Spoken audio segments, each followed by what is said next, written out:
I have given you the assignment. I am discussing that with you कि क्या answers थे, so that कोई भी आपकी गलती हो you can identify and try from the next time. अगर assignments दिए हैं तो you should complete it on the time. Then the first question is the $71.3 billion combination between Disney and 21st century fox significantly reshaped the entertainment industry. दो चीज़ों का combination हो रहा है Disney and 21st century fox. This combination allowed Disney to acquire Fox film and TV studios. यहाँ पे एक सबसे बड़ा हिंट हमें क्या मिल रहा है कि डिज्नी ने क्या किया है, एक्वायर की है. What does Disney do? Acquire Fox films and TV studios along with the other assets like National Geographical and Hulu. Which kind of combination it is?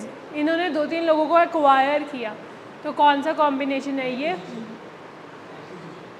Acquisition या मतलब मर्जर का ही काइंड होता है हमारे पास, एक्विजिशन और second one absorption. So it is a kind of merger only. Like why it is merger? Because there is a combination of two entities.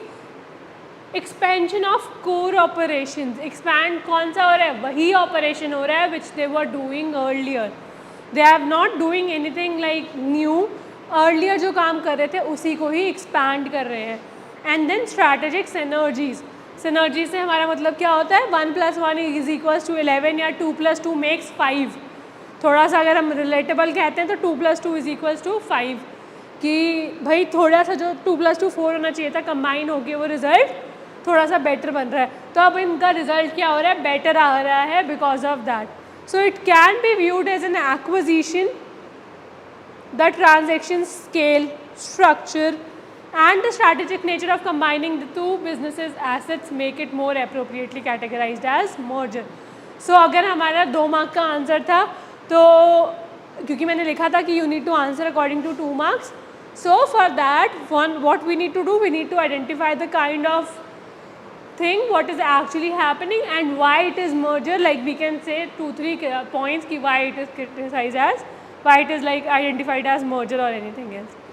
Then the second question, the combination between Sony Corporation and Ericsson combined Sony consumers electronic expertise with Ericsson's telecommunication knowledge. Sony का क्या है?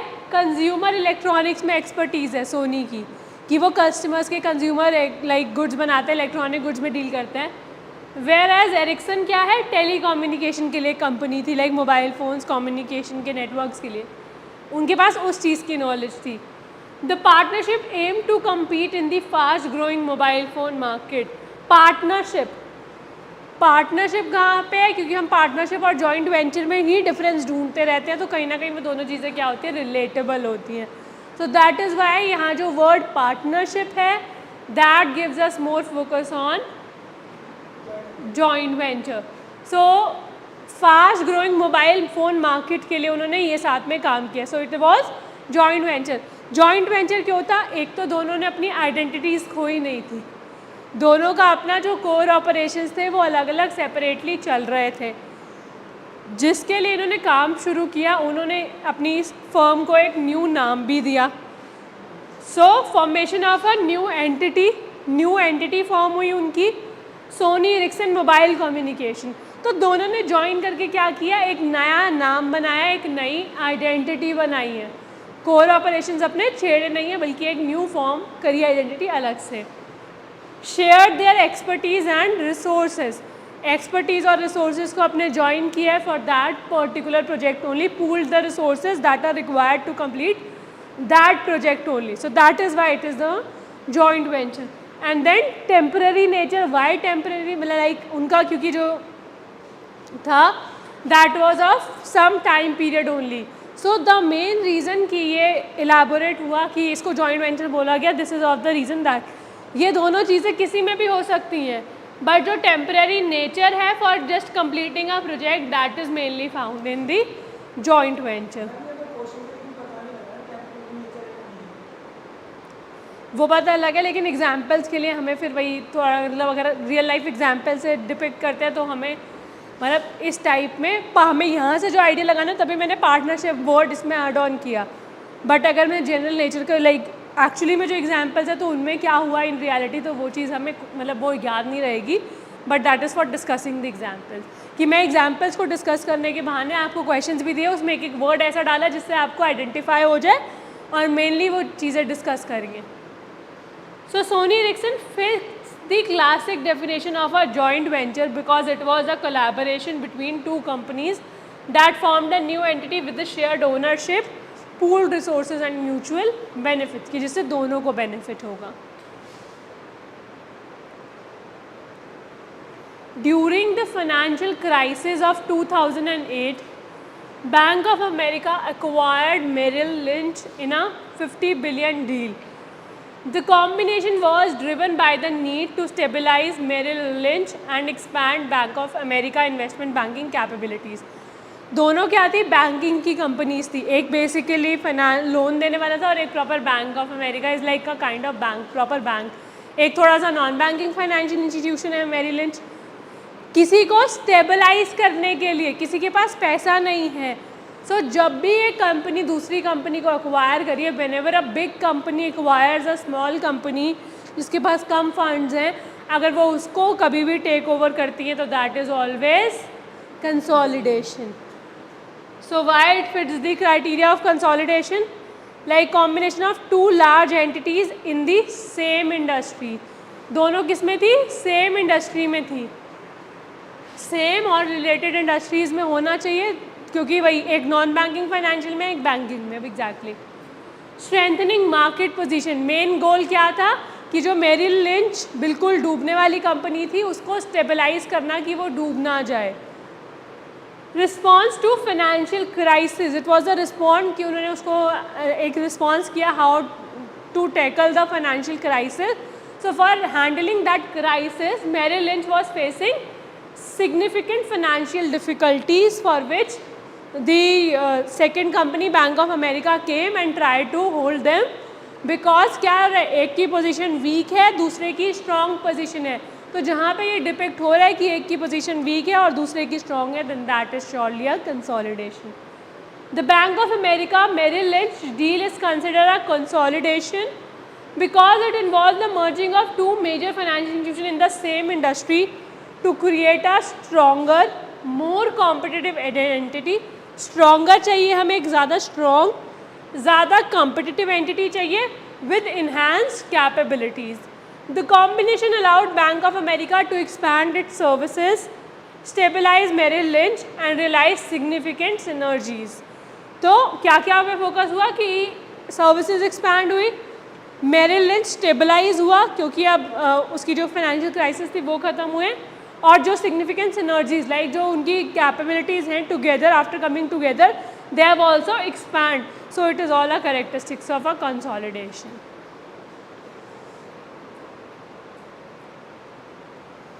eBay and PayPal split into two independent companies after 13 years together.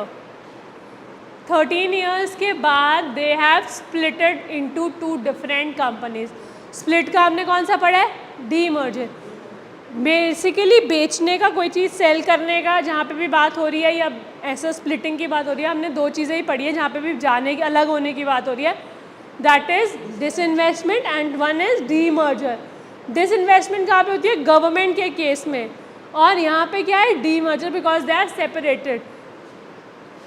This allowed both companies to focus on their core competencies, कि जो उनकी core competencies थी उस पर अब वो फोकस करेंगे. With PayPal growing significantly as a stand alone payments platform. Now which kind of combination it is? It is a demerger. Why demerger? Because दो पहले से ही जो प्रीवियस कंपनीज एक साथ मर्ज हुई थी, they have formed a separate entity now. So separation of two previously merged entities, जो पहले दो एंटिटीज़ जब पहले एक बार ही मिली थी, मर्ज हुई थी, and now they are separating off after 13 years together. Distinct business models, now they are moving on to the different models now. जो उनके पहले के मॉडल्स थे वो अब उन मॉडल्स पे कंटिन्यू नहीं करी, उन्होंने डिफरेंट मॉडल्स बनाए हैं. देन ऑपरेशनल इंडिपेंडेंस, लाइक जो अब उनके ऑपरेशंस है वो प्रॉपरली क्या हो गए, इंडिपेंडेंट हो गए हैं, किसी भी तरीके से वो एक दूसरे पे रिलेट नहीं कर रहे कि कुछ कामों के लिए साथ में आ रहे हैं और कुछ कुछ अलग कर रहे हैं, नहीं, बिल्कुल प्रॉपर इंडिपेंडेंट आइडेंटिटीज़ बन चुकी हैं, सारे काम उनके सारे core operations now they are happening independently. So these are the criteria that fulfil it to be a demerger. The Indian government sold its entire stake to Air India to Tata Sons. Air India ने अपना पूरा का पूरा stake किसको बेच दिया, Tata sons को, making a significant change in the state owned airlines. ये चीज़ भी उन्होंने मेंशन करी है. कौन सी एयरलाइंस है वो, स्टेट ओन्ड एयरलाइंस है, कि भाई किसी को नहीं पता कि एयरलाइंस अगर हमारी कंट्री की नहीं है तो.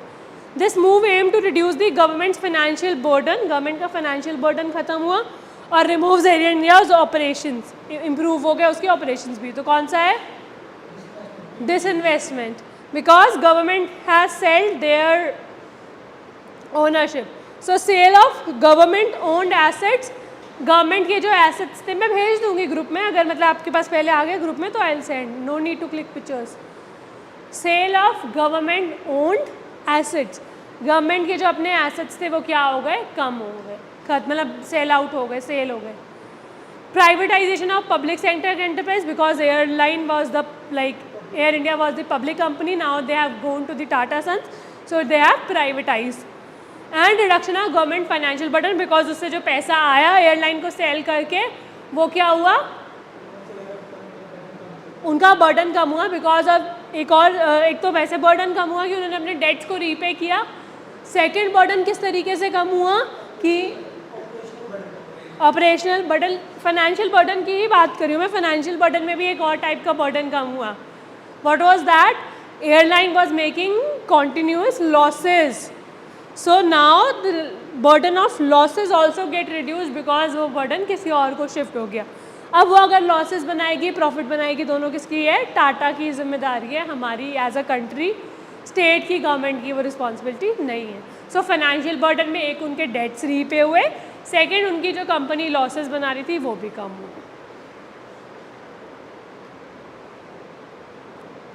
Starbucks combines with Barnes and Nobles, placing coffee shops inside the bookstores.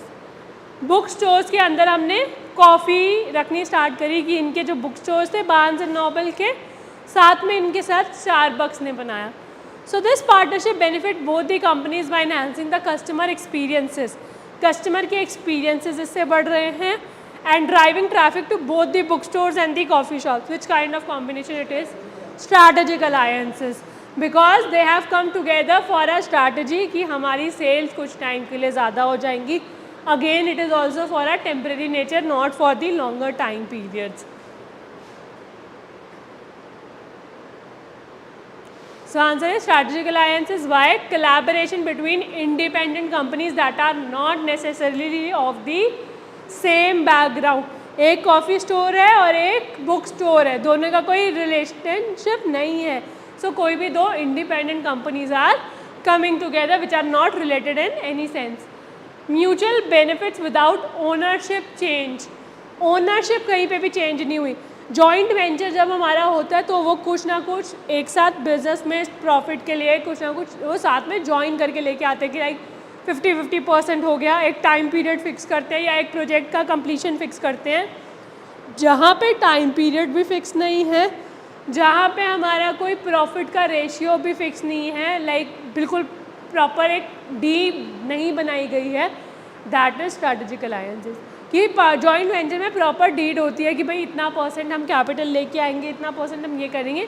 यहाँ पे ये सब प्रॉपर डीड्स नहीं होती हैं, बिकॉज इट इज़ लाइक कि हम दोनों की इससे सेल्स बढ़ रही है तो जिसकी जितनी सेल्स बढ़ेगी वो उसके according they can share the profits. इनमें कोई एक % प्रॉपरली डिसाइडेड नहीं होती है. Enhanced customer experiences, customers के experiences बढ़ गए because by coming to a bookstore they can enjoy the coffee or they can enjoy coffee after with the reading also. Mutual benefits without the ownership change. So these collaboration is a classic example of strategic alliances because it involved two independent companies working together to create mutual benefits without actually merging.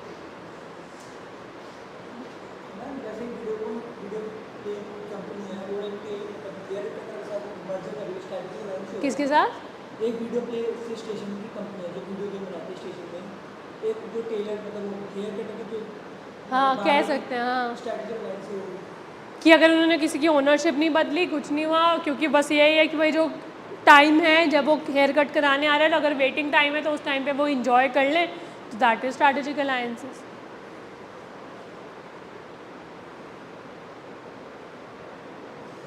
The Blackstone Group acquired Hilton Hotels in a 26 billion.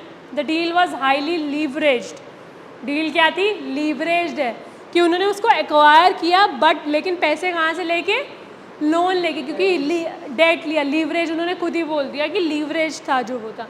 So with a significant portion of the purchase price funded by the debt. Which kind of combination it is? It is a leveraged buyout. हमने दो तरीके के buyout पढ़े थे, एक management bye out, एक leveraged buyout. तो यहाँ पे जहाँ पे बहुत ज़्यादा डेट इन्वॉल्व होता है, that is always a leveraged bye out. So क्या criteria is why it is fitting into that category? Because of the use of significant debt financing. They have like used around 80% of the amount in the from the debt only. Debt लेते हैं और जो अपने target company के जो हमारी target company है उसके ही अगर हम एसेट्स को उसके लिए गिरवी रखते हैं, तो दैट इज़ कि लीवरेज के लिए जो सिक्योरिटी रख रहे हैं वो भी कौन सी है? सामने वाली कंपनी की ही है. तो that is more focusing on debt like leverage bye out. So use of significant debt financing, minimal equity investment by the buyer. उसने जो खुद की इन्वेस्टमेंट करी that is very limited. Because हम यही कहते हैं कि 70-80-90% हमारा बाय आउट लीवरेज होना चाहिए, बाकी 10-20% जितना भी रिमेनिंग है that must B equity only. Leveraging the target companies assets, और उन्होंने उसके लिए एसेट्स कौन से लीवरेज करे थे? जो कंपनी खरीद रहे थे उसी के एसेट्स को उन्होंने उस टाइम के लिए लीवरेज लाइक मॉर्टगेज किया था. The acquisition of Hilton hotels by Blackstone is considered a leverage bye out because it involve a high level of debt financing. Because यहाँ पे बहुत ज़्यादा high level of debt financing था, with only a small portion of equity invested by the Blackstones. The company's assets were leveraged to secure loans. Loans को like secure करने के लिए उन्हीं की कंपनी के assets को रखा गया था. The aim was to improve Hilton's operation to generate enough cash flow to service the debt and eventually make the investment profitable.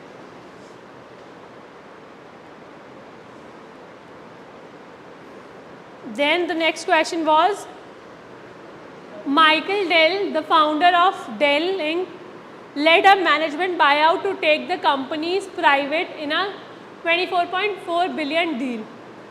उन्होंने अपनी कंपनी को क्या किया? पब्लिक किया. लाइक प्राइवेट कंपनी को अपनी पब्लिक कंपनी किया, जहाँ पे उन्होंने अपने शेयर्स को जनरल पब्लिक को इशू किया. The buyout allowed Dell to restructure and focus on long-term goals without the pressure of quarterly earning reports. Explore the reasons behind the management buyout and the advantages of taking a public company private. This was a long question of 6 marks. So management buyout क्या था? जहाँ पे existing manager team जो है company की, वो company के shares basically sell out करती है.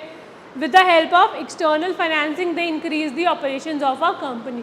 कि अगर उन्हें कंपनी के ऑपरेशन बढ़ाने हैं तो उन्हें क्या करना पड़ता है? कहीं ना कहीं बाहर से फंड्स रेस करने पड़ते हैं.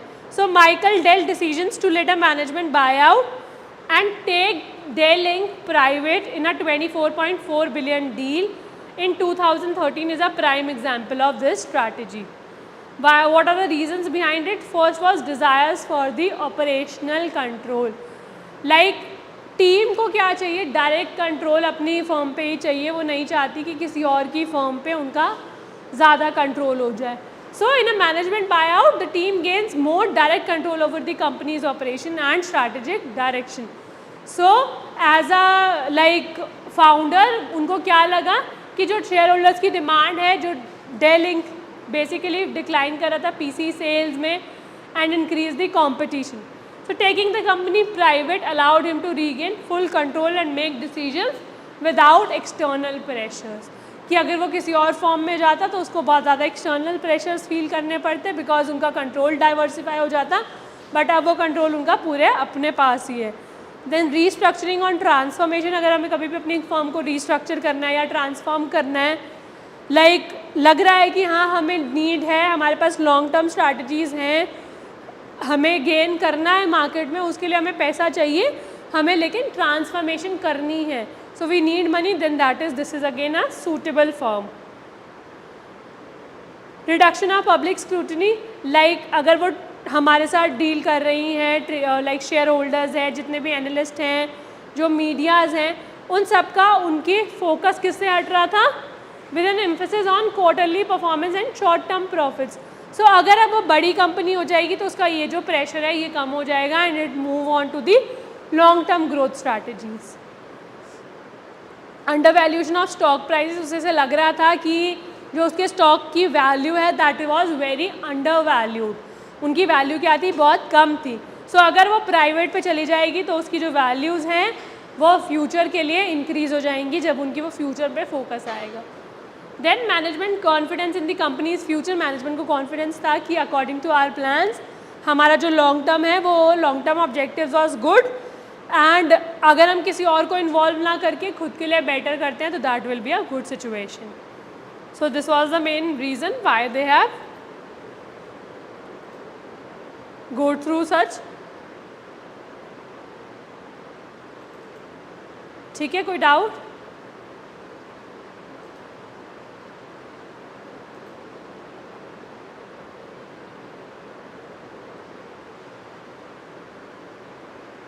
Then we are starting with the unit 2. I guess unit 1 में कोई डाउट नहीं होगा, क्लियर हो गया होगा. So unit 2 is merger and acquisitions.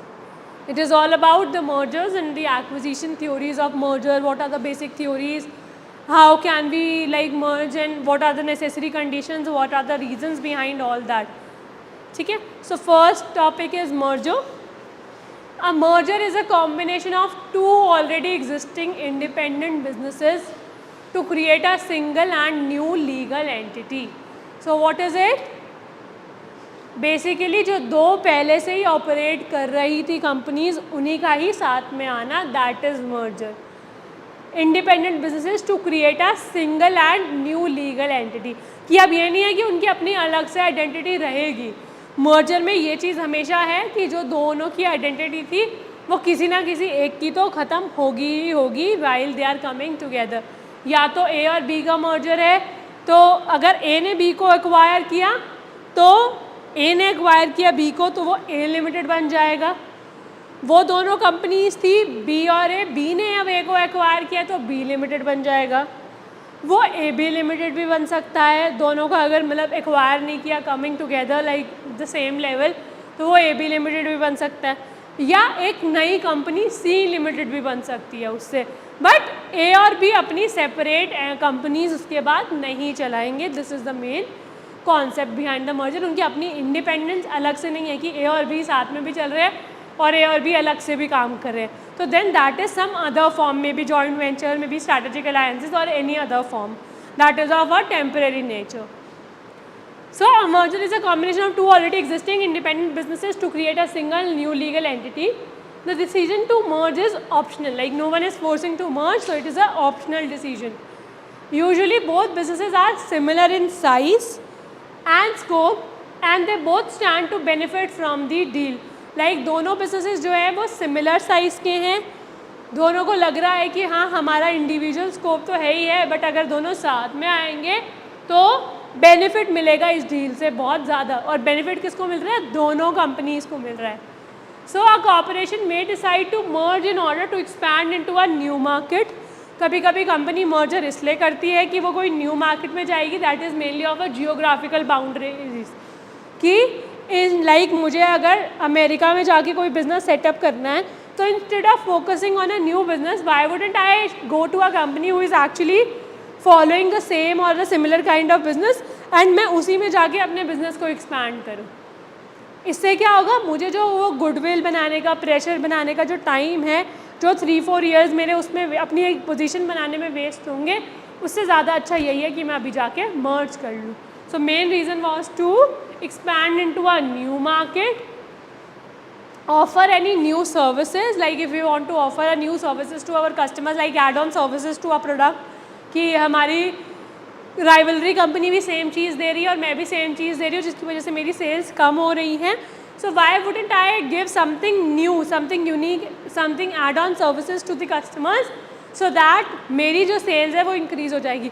तो मेरे प्रोडक्ट की जो एड ऑन सर्विसेज दूसरी कंपनीज़ देती हैं, लाइक अगर जैसे पहले के टाइम पे रेडियो कंपनीज़ होती थी, अब रेडियो कंपनीज़ ने क्या किया, आपके साथ में एक मेमोरी कार्ड भी देना ऑफ़र कर दिया कि जिसमें आपके फेवरेट गानों को उन्होंने ऐड ऑन कर दिया, या कोई सब्सक्रिप्शन दे दिया आपको मोबाइल फ़ोन्स के साथ, या जैसे अब रिचार्ज में ऑप्शंस अवेलेबल होते हैं कि अगर आपने ये रिचार्ज किया तो आपको साथ में डिज्नी हॉटस्टार का पैकेज मिल जाएगा. कुछ भी ऐसा ऐड ऑन सर्विसेज आप लोग दे रहे हैं, तो आप मर्ज कर रहे हैं दूसरी कंपनीज़ के साथ जो आपको ऐड ऑन सर्विसेज आपके प्रोडक्ट्स को ऐड ऑन कर सके. और basically to sell a new product, की वो दूसरी कंपनी अगर अलग चीज़ बनाती है तो आपके पास ऑप्शन हो जाएगा नया प्रोडक्ट बेचने का. They can also modify pricing methods, enhance management. Pricing method जो वो पहले चार्ज कर रहे थे वो मेथड इससे बदल सकते हैं.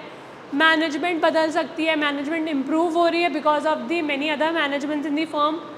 टैक्स ऑब्लिगेशंस कम हो जाती हैं अगर आप जॉइंटली काम कर रहे हैं, तो आपकी जो टैक्स ऑब्लिगेशंस है वो दोनों की कहीं ना कहीं ओवरऑल वो कम हो रही हैं in total. And lessen operating expenses कम हो रहे हैं because of the services you were offering, like the work you are doing, so some duplicate tasks are cut off. क्योंकि पहले कुछ duplicate tasks होते थे because you were two different identities, but now you are coming together. So like some advertisement expenses, some other work which leads to duplicacy, so वो सब कम हो रहे हैं, तो आपके operational expenses भी क्या हो रहे हैं, कम हो रहे हैं. So in the end, business merged to grow in size. Business is like merging to grow to get bigger scope और इनकम. साइज में भी बढ़ सके, उनकी इनकम भी बढ़ सके, और जो स्कोप है उनका वो भी लिमिटेड ना रहे. It also get increase. Put another way, mergers increase corporate profits. A merger is a union of two businesses that are around the same size. It is described as an agreement in which the assets of a number of companies are transferred to और placed under the management of one business. So क्या हो रहा है, जितने भी उनके assets वगैरह है, एक ऐसा एग्रीमेंट है जिसमें उन दोनों के जो भी एसेट्स हैं they are coming together at one place under the one management, which might और might not be either of the original of the two businesses. या तो फिर वो उन दोनों में से कोई एक बिजनेस हो सकता है जो मैनेजमेंट है, वो उन दोनों में से किसी एक की मैनेजमेंट हो सकती है, आइदर और एनी अदर बिजनेस और any other management which has or almost all of its shareholders of the other two businesses as stockholders. It could also refer to the merging of several different businesses into the one. Like अभी हमने example discuss कर ही लिए कि ए forms और B है, तो अगर वो मर्ज हो रहा है तो बी लिमिटेड भी नाम हो सकता है, ए लिमिटेड भी नाम हो सकता है, सब न्यू कंपनी सी लिमिटेड भी हो सकता है. What are the reasons for the merger? Now ये सिनर्जी तो हमारे हर किसी का ही बेनिफिट है. लाइक जिसमें हम डिसइन्वेस्टमेंट कर रहे हैं या फिर डीमर्जर कर रहे हैं, उन दोनों को छोड़ दो, बाकी सब में हमारा सिनर्जी पॉइंट तो आएगा ही आएगा, जितने भी हम फॉर्म्स पढ़ चुके हैं. सो बेनिफिट हमें कब मिल रहा है, जब हमारी दो अलग अलग लोगों की एडवांटेज हमें एक कॉमन जगह पे मिल रही है. दोनों के लाइक जनरली भी अगर दो लोग हैं तो दोनों में किसी में से एक के पास कुछ अच्छा होगा, दूसरे के पास कुछ और अच्छा होगा. एक के पास पैसे ज़्यादा हो सकते हैं, एक के पास नॉलेज ज़्यादा हो सकती है, एक्सपर्टीज़ ज़्यादा हो सकती है, एक का एक्सपीरियंस, पुराना एक्सपीरियंस अच्छा हो सकता है, बट एक के पास नए लोगों को क्या चाहिए वो सर्वे का वो माइंडसेट ज़्यादा हो सकता है. तो हमेशा वही है कि जब सिनर्जीज हो रही है तो आपके पास जो बेनिफिट्स आ रहे हैं वो टोटल इन टोटल अच्छे आ रहे हैं. circumstance in which the resulting company is worth greater than the whole of the merging firms respective values is referred to as synergy. 2 plus 2 equals 5 is the definition given.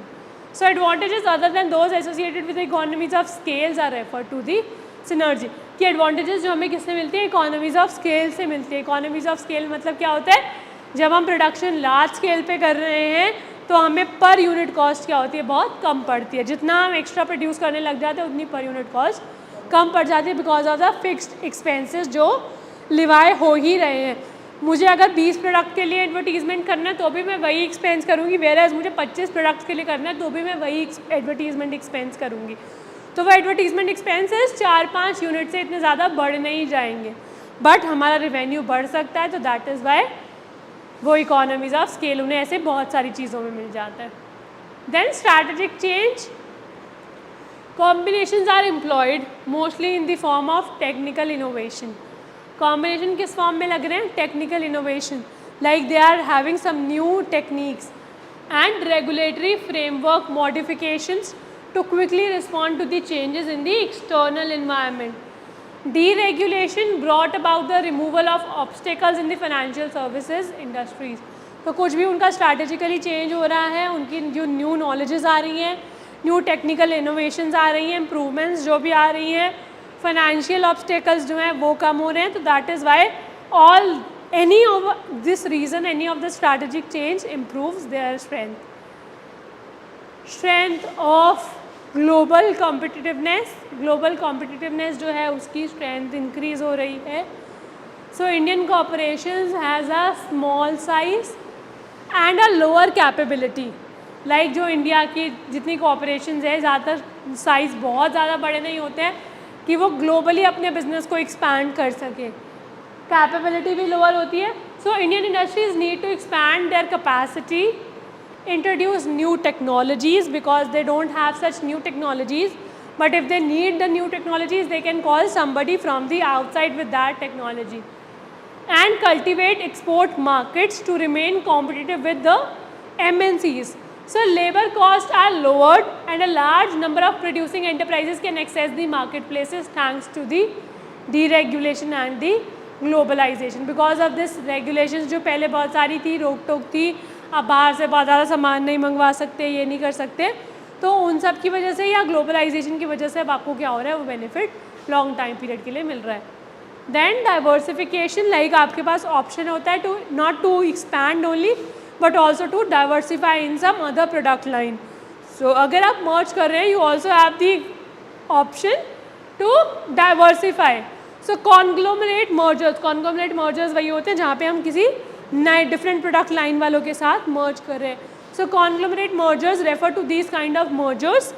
Everyone wants to expand their business portfolios and in order to grow larger and faster because they believe that big is beautiful. तो that was ये इनकी strategy है कि भाई हम जितना बड़ा होता जाएंगे हमारा प्रॉफिट वगैरह सब कुछ उतना ज़्यादा बढ़ता जाएगा. So because of that we also merge with the companies that is making some different categories of products. Market penetration, it means your size in the market. अगर एक प्रोडक्ट मार्केट में 100 प्रोडक्ट्स बिक रहे हैं, 100 पेन्स बिक रहे हैं, तो उसमें से आपके कितने पेन्स हैं? अगर उसमें से आपके 30 पेन्स हैं तो it means your market penetration size is 30%. So this refers to creating sizable new markets for an organization's current offerings. Markets that are growing increasingly international and global are typically those where market penetration strategies are implementing. कि कैसे मैं force लगाऊं, forcefully या force लगाऊं, कुछ भी ऐसा करूं जिससे मेरा मार्केट शेयर इंक्रीज हो सके.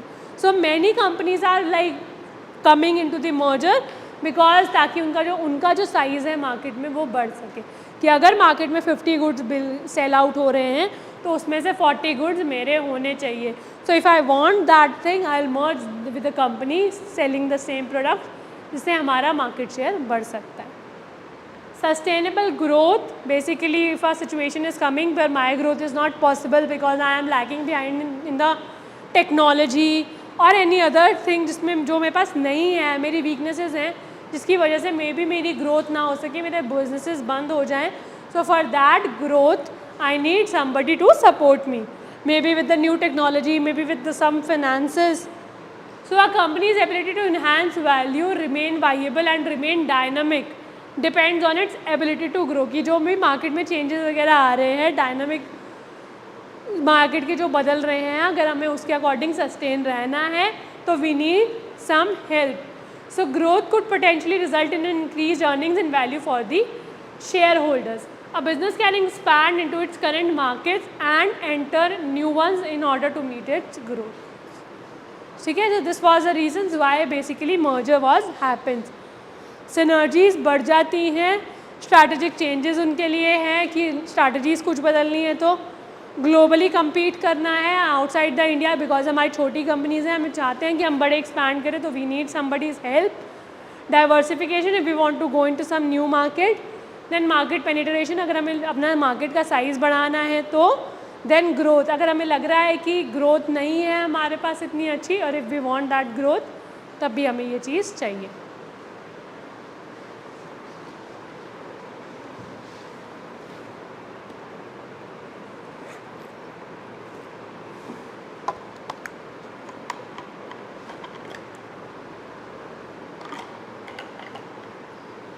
Then acquisition. एक्विजिशन का मतलब क्या होता है? एक्वायर. मर्जर में हमने मोस्टली पढ़ा कि 2-3 जगह हमने पढ़ा कि size must be equal. Like बोला नहीं है हमेशा बिल्कुल इक्वल होना चाहिए, but it should be like similar size होना चाहिए. रिकमेंडेड ये है.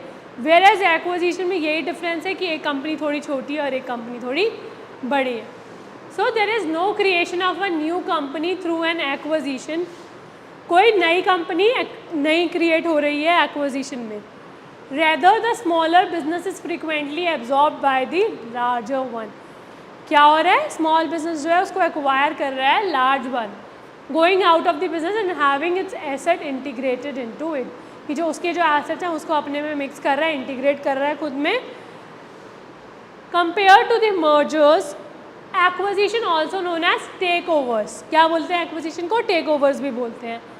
Generally have a more negative connotation. क्या है इसमें? जनरली नेगेटिव माना जाता है as compare to the mergers, because here identity of one is completely lost. So because of this, even though an acquisition is obviously a takeover, the acquiring company may refer to it as a merger. जो acquiring company है वो उसको क्या बोलती है? तब भी कहीं ना कहीं मर्जर ही बोलना प्रेफर करती है, बिकॉज उसका नेगेटिव इम्पैक्ट पड़ जाता है otherwise. When one business assumes full responsibility for another's operational management choices, like जब एक बिजनेस पूरी रिस्पॉन्सिबिलिटी ले रहा है सेकेंड वन की, तो this is also as an acquisition.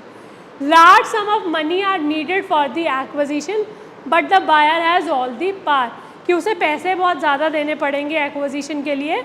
Merger के लिए इतना पैसा किसी को नहीं देना पड़ रहा, बिकॉज दोनों सेम टाइप की कंपनीज आ रही हैं, दोनों को बेनिफिट हो रहा है. But here what is happening, एक कंपनी दूसरी वाली को जब खरीद ही रही है, टेक ओवर कर रही है, तो इस टाइम पे उनको क्या देना पड़ेगा? बहुत ज़्यादा पैसा देना पड़ेगा. लेकिन उसके बदले जो बायर है उसको क्या मिल रही है? पावर मिल रही है बहुत ज़्यादा. उसको उस कंपनी पे भी प्रॉपर पावर मिल रही है. Businesses may buy out another business to gain economies of scale. Why they are buying out another business? Because they get the economies of scale by producing in a large quantity, which drives down the cost as the output rises. मतलब economies of scale का मतलब यही है कि cost कम हो जाती है जैसे जैसे output बढ़ रहा है. By purchasing its suppliers, business may want to increase their market share, cut expenses and launch new product lines. Businesses चाहते हैं कि उनका मार्केट शेयर बढ़े, एक्सपेंसेस कम हो और न्यू प्रोडक्ट लाइंस में वो आए. So when two distinct entities come together to form a single new organisation, this is known as a merger. On the other hand, an acquisition is the taking over of one company by another. Acquisition में क्या हो रहा है? Company take over कर रही है, and it can be carried out in an effort to increase a company's market share और achieve new heights for its shareholders. Now what are the reasons for acquisition? First is obtain new technology or knowledge. नई technology को obtain करने के लिए, new knowledge increase करने के लिए, क्योंकि दोनों कहीं ना कहीं बिजनेसेस आ रहे हैं साथ में, तो एक ना एक चीज़ किसी के पास अच्छी होगी ही तो वो हमें मिल जाएगी. मे बी वो कोई टेक्नोलॉजी है लेटेस्ट या फिर नॉलेज है. So business that don't adapt to changing industries will not survive. For this reason, businesses are constantly searching for the ways to purchase other businesses that can provide them with the new technology and skills. We may anticipate that many of the large oil and gas companies will start investing in the green energy companies. मतलब हमें धीरे धीरे देखेंगे कि बहुत सारी जो oil और गैस कंपनीज है वो ग्रीन एनर्जीज में इन्वेस्ट करना स्टार्ट कर देंगी. वाई? बिकॉज जो एनर्जी है now they are transforming into the green energy within the next 10 years, कि उनका फोकस उसी चीज़ पे है. Scaling economies, like वही कि bigger trends to be preferable because of the reason of economies of scale कि ज़्यादा बड़े लेवल पे प्रोडक्शन करेंगे तो कॉस्ट रिडक्शंस होंगी, कॉम्पिटिटिव एडवांटेजेस मिलेंगी जो स्मॉल बिजनेसेस के पास नहीं होती हैं. देन मार्केट शेयर में क्या है? Acquisitions. Market share acquisitions tend to be on CEO's mind since businesses are continuously assessing their position in relation to their competitors. Like अगर हम अपने competitor से अपनी position को देख रहे हैं तो हमें बहुत बार हमारे mind में आता है कि we need to increase our level. So for increasing that level, what we need? We need some strong position. और वो strong position कैसे आएगी? जब हमारा actually में share क्या होगा? बढ़ जाएगा. So this market share acquisition possibly the most typical reason for the mergers or acquisition deals. Of course, one problem with this is that antitrust groups get upset when a company has an excessive amount of market share. कि कोई ना कोई उसको बुरा मान सकता है जो भी उसके लिए लाइक एग्री नहीं है या जो हमारे कॉम्पिटिटिव हैं, एंटी ट्रस्ट हैं, वो उस चीज़ के लिए बेकार मान सकते हैं कि हमारा शेयर बढ़ गया because of that jealousy, competitive factors. But वैसे ओवरऑल अगर हमें अपना मार्केट शेयर बढ़ाना है तो this is the most good way कि हमारा मार्केट शेयर बढ़ जाएगा. जियोग्राफिकल डाइवर्सिफिकेशन, वही अगेन द रीज़न इज़ कि अगर हमें बाहर कहीं और कंट्री में किसी और जगह पे जहाँ पे हम बिज़नेस नहीं करते हैं हमें वहाँ पे अपना बिज़नेस एक्सपैंड करना है तो we will have a option of geographical diversification. Over the years, geographic diversity has been a major value driven in merger and acquisition, and this makes sense. So instead of starting from the beginning in a foreign nation, why not purchase an already existing cash generating corporation? कि अगर हमें beginning से start करना है कोई foreign company में तो हम instead of starting from the beginning कोई ऐसे ही already existing company को क्यों ना purchase कर लें. ऑलरेडी एग्जिस्टिंग जो वो भी जो प्रॉफिट जनरेट कर रही हो, अगर ऐसी कंपनी को ऑलरेडी एग्जिस्ट करेंगे, परचेज़ करेंगे तो उसके वजह से जो उसका एरिया का जो भी उसके बेनिफिट्स हैं वो सब हमें मिल जाएंगे. क्योंकि हर अपने एरिया का सबको अपने बहुत अच्छा पता होता है तो हमें उसकी एक्सपर्टीज़ मिल जाएंगी इन दैट एरिया, उसका मार्केट शेयर मिल जाएगा इन दैट एरिया. ठीक है, क्लियर है? Then the next topic is theories of merger. We will start with in 5 minutes.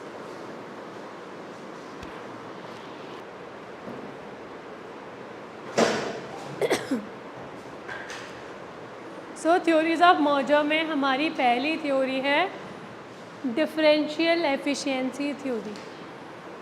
Differential efficiency theory, दो वर्ड्स हमारे मेनली हमें यहाँ पे फोकस कर रहे हैं, different and efficiency. Efficiency means our ability to complete the work with the minimum time and with minimum resources. Efficient होने का मतलब क्या है? मिनिमम रिसोर्सेज यूटिलाइज करना एंड मिनिमम टाइम के साथ जो भी टाइम पीरियड है उस टाइम पे काम कंप्लीट कर देना मिनिमम टाइम लेके. अब डिफरेंशियल का मतलब क्या होता है? डिफरेंसेस कोई भी दो अलग अलग लोग अलग किसी भी बेसिस पे डिफरेंशिएट करना उन्हें. तो वो क्या कह रहे हैं कि यहाँ पे जो एफिशिएंसी है वो दो लोगों की, दो कंपनीज़ की क्या है? डिफरेंट है.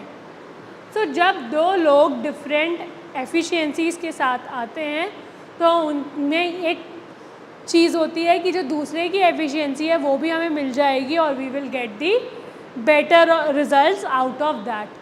कि अगर एक थोड़ा सा कम एफिशिएंट है, एक ज़्यादा एफिशिएंट है, अब एक दो फ्रेंड्स है, एक इतना ज़्यादा अच्छा नहीं है पढ़ाई में, या एक मैथ्स में कम अच्छा है, दूसरा अकाउंट्स में अच्छा है, या मैथ्स में और एक थ्योरी सब्जेक्ट्स में ज़्यादा अच्छा है, तो वो जब दोनों साथ में आ रहे हैं, दोनों की अलग अलग एफिशिएंसीज़ हैं, but while they are coming together उन्हें बेनिफिट क्या मिल जाएगा? दोनों का मिल जाएगा. क्योंकि मैथ्स वाला उसे मैथ्स पढ़ा रहा होगा तो उसका मैथ्स इम्प्रूव हो जाएगा, दूसरा उसे थ्योरी सब्जेक्ट्स पढ़ा रहे हैं तो उसकी थ्योरी इम्प्रूव हो जाएगी. चाहे दूसरे को थ्योरी ना भी आती हो बट एटलीस्ट एक की मैथ्स तो इम्प्रूव हो जाएगी. तो this is the main like ये जो थ्योरी है इसका यही फोकस है. So differential efficiency theories of mergers suggest that mergers and acquisition occurs when one firm can manage and utilize the resources of another firm more efficiently than its current management. जब वो उसके resources को उससे ज़्यादा effectively manage कर पाएगी. According to this theory, the acquiring firm believes that it can improve the performance acquiring firm को क्या लग रहा है कि वो सामने वाले की परफॉर्मेंस को क्या कर देगी, इम्प्रूव कर देगी। प्रॉफिटेबिलिटी इंक्रीज होगी क्योंकि परफॉर्मेंस का रिजल्ट प्रॉफिटेबिलिटी से ही पता चलता है। और efficiency of the target company by applying it's superior management practices, जो उसमें सुपीरियर पावर्स हैं, जो उसकी मैनेजमेंट में चीज़ें अच्छी हैं, अगर वो पावर्स उसमें लगाएगी तो ऑपरेशनल प्रोसेसेस की वजह से, न्यू टेक्नोलॉजीज़ की वजह से, सब कुछ की वजह से जो पहले वाली कंपनी है उसका प्रॉफिटेबिलिटी बढ़ जाएगा। This theory typically applies when a less efficient firm is taken over by more efficient firm leading to increase in the overall performances. यहाँ पे बात किसकी हो रही थी, एफिशिएंसी की, कोई और चीज़ नहीं है कि मैनेजमेंट अच्छी नहीं है, टेक्नोलॉजी अच्छी नहीं है, रिसोर्सेज हैं, बट उन रिसोर्सेज को जब अच्छे से यूटिलाइज नहीं करा जा रहा, एफिशिएंटली उनका यूटिलाइज नहीं किया जा रहा, तो तब जो मर्जर है that is done in this case. अब इसके की नोट्स क्या हैं, क्या इंपॉर्टेंट कॉन्सेप्ट्स हैं जब डिफरेंशियल एफिशिएंसी थ्योरी होती है तो apply. First is inefficiency of the target company, जो टारगेट कंपनी है वो स्पेशली क्या होगी, इनएफिशिएंट होगी, क्योंकि वही हम बात करें कि एक लेस एफिशिएंट है, एक मोर एफिशिएंट है। Second, superior management of the acquiring company, जो एक्वायरिंग कंपनी उसकी मैनेजमेंट क्या है, सुपीरियर है, दैट इज़ गुड और better than that of the first targeting company.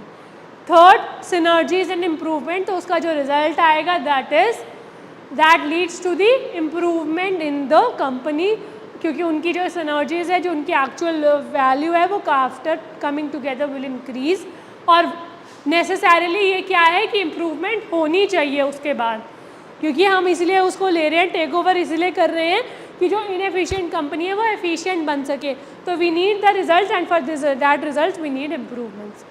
Now what are the example of differential efficiency theory, क्या example है कोई इस थ्योरी का, तो दो example is Tata Motors and Jaguar Land Rover. 2008 में इनका एक मर्जर हुआ था, टाटा मोटर्स का जैगर लैंड रोवर का। टाटा मोटर्स एक Indian automobile company acquired Jaguar Land Rover from the Ford. At the time Jaeger Land rover was struggling with profitability and operational inefficiencies under the Fords ownership, कि जब उसके पास Ford की ownership थी तो उस land rover को बहुत दिक्कत आ रही थी प्रॉफिटेबिलिटी में, उसमें बहुत इनएफिशिएंट थी, उनके काम करने में उन्हें दिक्कत आ रही थी। Then Tata Motors believed it could manage that Land Rover's resources and operations more effectively than the Ford, कि उसे लगा कि वो Ford से ज़्यादा उसको अच्छे से मैनेज कर पाएगी। So they have managed, and what happens after the post acquisition? Tata Motors turn around JLR by investing in new models, improving manufacturing efficiencies and expanding its global presence. तो उससे उसकी बहुत ज़्यादा चीज़ें बढ़ गई, और इसका मतलब इसका अगर रिजल्ट देखते हैं हम और ज़्यादा लेटर ऑन, तो the company has also expanded the operations, और वो अब अगर इन फ्यूचर देखें तो वो टाटा मोटर से ज़्यादा अच्छा ग्रो कर रही है। क्लियर है डिफरेंशियल एफिशिएंसी थ्योरी? कोई है और एग्जाम्पल आप लोगों के माइंड में?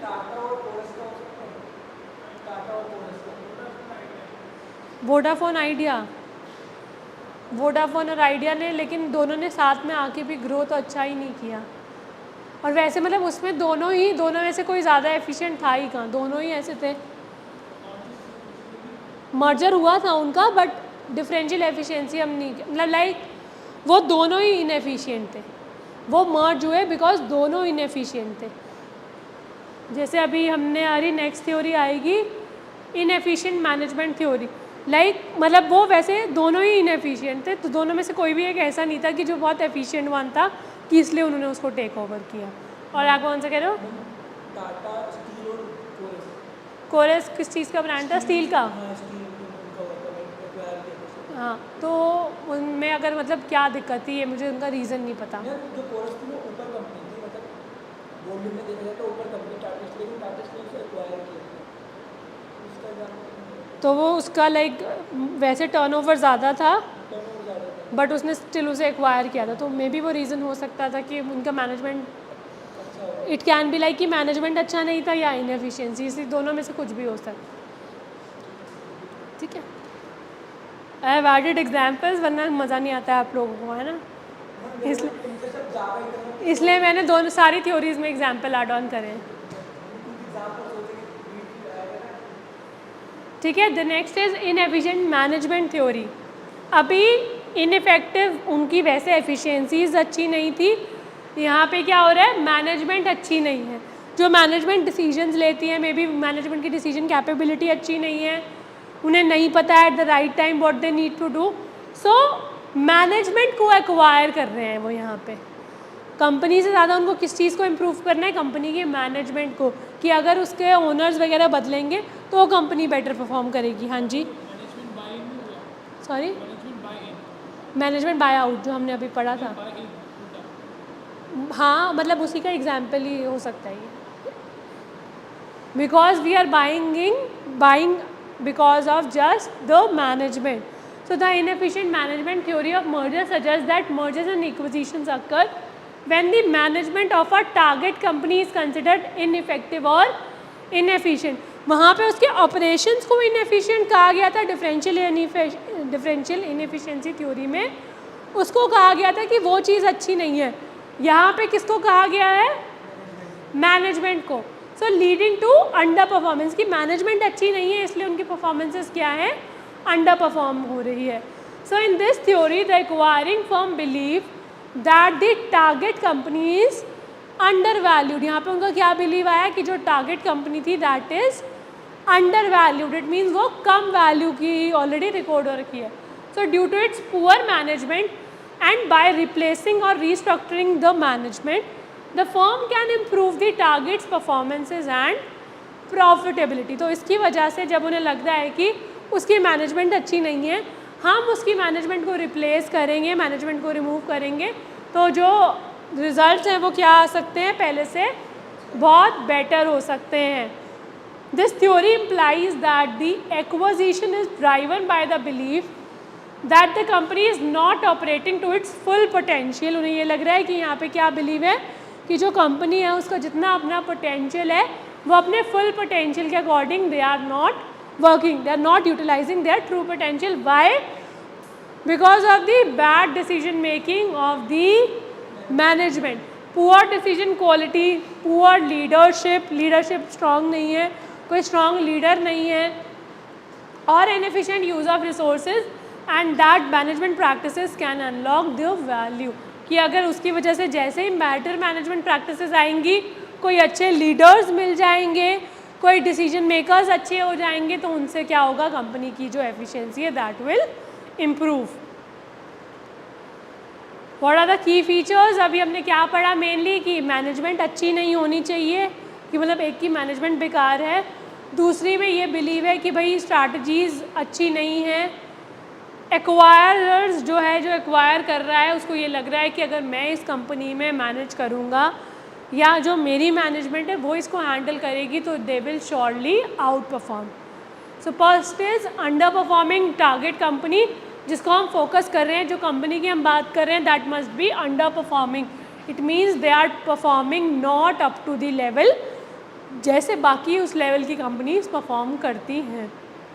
पुअर लीडरशिप और स्ट्रैटेजी, लीडरशिप क्या है उनकी, बहुत पुअर है।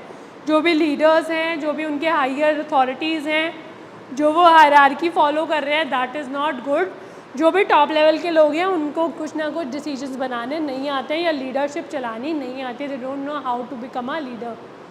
और स्ट्रैटेजी अच्छी नहीं है, क्योंकि स्ट्रैटेजी अगेन उन्हीं लोगों ने बनाई है, तो कहीं ना कहीं दिक्कत कहाँ है, मैनेजमेंट लेवल पे, टॉप लेवल पे दिक्कत है।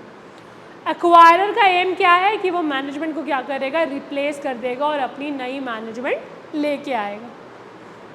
Example of inefficient management theory, craft hinge and Unilever. Unilever तो हमने सबने ही सुनी है, क्राफ्ट हिंज नहीं भी सुनी होगी।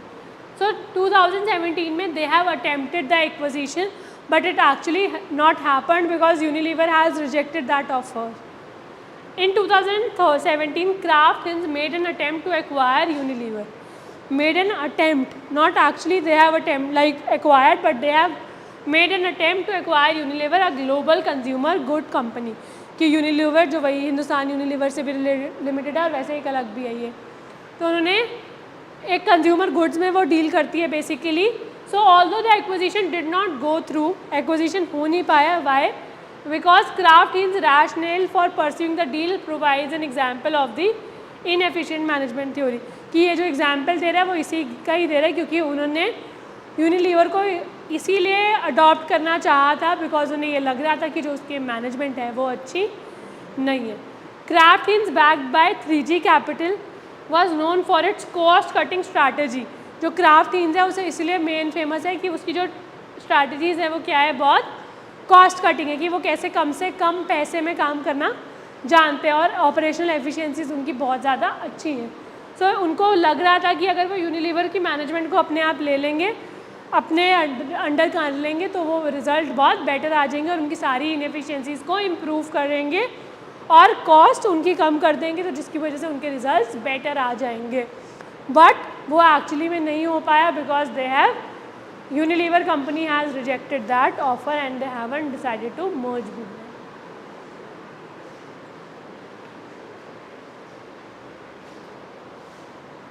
सिनर्जी थ्योरी क्या पढ़ा अभी तक हमने बार बार सिनर्जी का मतलब?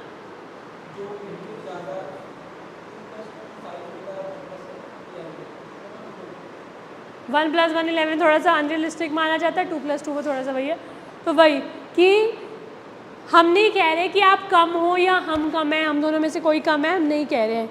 बट लेकिन अगर जब हम साथ में आएंगे तो बिकॉज ऑफ द एडवांटेजेस और competitive advantages of both of us, कि हम दोनों में से कुछ हमारे में दोनों में अपनी अपनी स्ट्रेंथ के अकॉर्डिंग जब हम मर्ज होंगे, एक दूसरे की वीकनेसेस को कवर कर लेंगे, तो रिजल्ट्स क्या होंगे, बहुत बेटर हो सकते हैं. So the synergy theory of merger and acquisition possesses that when two companies combine, the resulting entity will be more valuable than the sum of the individual companies. कि individual companies के sum से ज़्यादा वो तब फ़ायदेमंद हैं when they are coming together, तो उनकी वैल्यू तब ज़्यादा है. In the other words, the combined company can achieve greater efficiency. कि जो combined company है वो क्या अचीव कर पाएगी, ग्रेटर एफिशिएंसी अचीव कर पाएगी, प्रोडक्टिविटी बढ़ जाएगी, प्रॉफिटेबिलिटी बढ़ेगी, देन आइदर कंपनी को डू ऑन इट्स ओन. जितना वो इंडिविजुअली अपना प्रॉफिट अर्न कर सकती थी, जितना वो इंडिविजुअली अपनी प्रोडक्टिविटी को इंक्रीज़ कर सकती थी, उससे बहुत ज़्यादा अच्छे रिजल्ट्स तब मिलेंगे व्हेन दे आर वर्किंग और coming together. This additional value created from the merger is referred to as synergy, कि इसकी वजह से जो उनकी एडिशनल वैल्यू क्रिएट हुई है that is synergy. Synergies can take various forms. Synergies बहुत तरीके से हो सकती है, लाइक कॉस्ट सेविंग्स, कि उनकी जो कॉस्ट है वो कम हो रही है. रिवेन्यू इन्हांसमेंट, रिवेन्यू बढ़ रहा है दोनों का साथ में आके. ऑपरेशनल एफिशिएंसी बढ़ रही है कि ऑपरेशंस अच्छे से कर पा रहे हैं, एफिशिएंट कम प्राइस में कर पा रहे हैं. मार्केट पावर यानी कि मार्केट शेयर बढ़ रहा है. तो इनमें से उन्हें कुछ भी फ़ायदा सिनर्जीज से हो सकता है. The idea is that merger will allow both the companies to leverage their strength. Idea क्या है, इसकी वजह से क्या होगा, दोनों कंपनीज की स्ट्रेंथ क्या होगी, इम्प्रूव होगी, इनएफिशिएंसीज कम होंगी, न्यू अपॉर्चुनिटीज़ मिलेंगी. That was not possible if they were not together. Then types of synergies आएंगी, क्या क्या सिनर्जीज हमें मिल सकती हैं, क्या क्या बेनिफिट्स हमें मिल सकते हैं. अभी हमने ऐसे ही एक वे में पढ़ा, अब इनके नाम के साथ पढ़ेंगे. पहला क्या है, कॉस्ट सिनर्जीज. कॉस्ट सिनर्जीज मतलब हमारी क्या हो रही है, कॉस्ट कम लग रही है पहले से. Cost savings achieve by eliminating duplicate functions. Cost saving कैसे मिल रही है, जब हम क्या एलिमिनेट कर रहे हैं, जो फंक्शंस हम, जो काम हम दो अलग अलग होके डुप्लीकेट वे में कर रहे थे. It can be like hiring some HRs which are not required. Like पहले 4 एचआर थे हमारे पास और सामने वाली कंपनीज के पास 3 एचआर्स थे, अब मिला के हमें सिर्फ 5 एचआर्स की ज़रूरत पड़ रही है, इतना ज़्यादा नहीं है. अकाउंटेंट्स की कम ज़रूरत पड़ रही है, ऑडिट एक ही बारी हो रहा है, बहुत सारे और लाइक चेकिंग और अलग अलग तरीके की चेकिंग्स होती हैं कंपनीज़ की, कोई इंस्पेक्शंस होती हैं, वो सारी चीज़ें अब एक ही बार हो रही हैं. तो उन सब के खर्चे क्या हो रहे हैं, कम हो रहे हैं. एडवर्टीजमेंट एक्सपेंसेस एक साथ करने पड़ रहे हैं. सो because of all that duplication functions, sharing resources, कि कुछ रिसोर्सेज एक साथ ही शेयर कर रहे हैं. लाइक अगर हम कॉलेजेस के लेवल पे ही बात करते हैं तो कॉलेजेस को लाइब्रेरी में बहुत सारे अलग अलग सब्सक्रिप्शंस लेने पड़ते हैं for the like some research kind of work they need to take some various subscriptions, और वो सब्सक्रिप्शंस बहुत महंगे महंगे भी होते हैं। तो अगर दो कॉलेजेस अब वो मिलके एक साथ ले रहे हैं तो उन्हें कॉस्ट तो अभी भी उतनी ही देनी पड़ेगी जो सब्सक्रिप्शन की कॉस्ट है। ऐसा नहीं है कि वो नंबर ऑफ़ यूज़र से बढ़ रही है, वो एक URL पे एक लाइक डोमेन नेम पर एक ही यूज़ हो रही है। तो उससे क्या है, उनकी वो सारी चीज़ों की कॉस्ट ऐसे कम हो सकती है when they are together. So economies of scale उससे मिल रहा है। तो it is often refer to as operational synergy also. Then second is our revenue synergies. Revenue क्या है, बढ़ रहा है। Revenue because of the new market, हमें नया मार्केट मिल रहा है, आपका मार्केट शेयर हमें मिल रहा है, कुछ ना कुछ की वजह से या मार्केट में ऐसा आया कि अब ये दोनों साथ में काम कर रहे हैं। तो अब जैसे मुझे लगा कि डिज्नी और हॉटस्टार साथ में आ गए, तो डिज्नी से क्या है, मेरा अगर if I am a mother तो मुझे क्या होगा कि मेरे बच्चों को देखने के लिए भी वो कार्टून का चैनल मिल जाएगा और मुझे अपने लिए सीरियल्स मिल जाएंगे। So with that mindset I have purchase the Disney plus Hotstar. और चीज़ें भी हैं, नेटफ्लिक्स हो गया, कुछ और हो गया, मैं सब्सक्रिप्शन उसका भी ले सकती हूँ, बट उसमें क्या है, सिर्फ मुझे बेनिफिट मिलेगा। बट यहाँ पे